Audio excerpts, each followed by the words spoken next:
Recording. Well, hello there, and welcome to the Doctor Who Target World YouTube channel, where we're now going to discuss episode 3 of Killing Eve. Well, it's still a cat and mouse sort of game we have for the whole episode between Villanette and Eve, and it just gets weirder and weirder by the minute. Villanette decides that to really annoy Eve, she will set Marco up, Eve's husband, with one of her teachers, and also make him look like he's having sex with his students, basically. She keeps phoning the school and making up stories, and she's sort of basically there the whole time. You know, Eve is just basically a fraction away from her.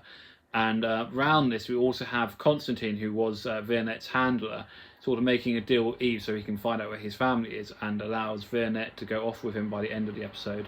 But there's this sort of great, you know, will they, won't they love affair, I think, really going on between Eve and Villanette. And it'd be great if something did happen, but I don't think it will. Yeah, and we have this sort of final bit, you know, where, you know, Villanette has put a lipstick in her bag, but because it's Villanette, the lipstick contains a 2-inch blade, so she cuts herself. But I think, you know, there's some sort of sexual tension with the way she cuts herself. You know, sort of enjoys the thrill of the cut, basically, and that sort of feeling what people get when they do cut is that sort of sexual release, I think. So that sort of internally, there's a sort of, you know, sort of sexual tension definitely between Villanette and Eve's character, I reckon. You know, it's just how, you know, her poor husband Marco, for the whole of this episode, he's just like a downtrodden dog, you know, the whole way through. He's not getting what he wants from Eve. You know, he's not getting anything. You know, there's that whole bit where they're in his classroom and they're about to have sex and they get interrupted, basically, and it just doesn't work. You can tell Marco is so annoyed by that. What Eve doesn't know is the person interrupts is actually Villanette. It's that close to her all the time.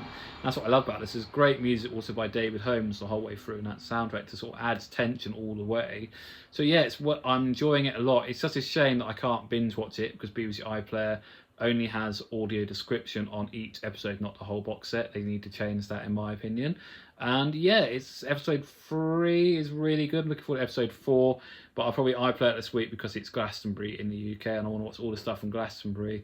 So I'll be watching that instead. But I will definitely iPlayer and give you a review once I've watched it. So enjoy.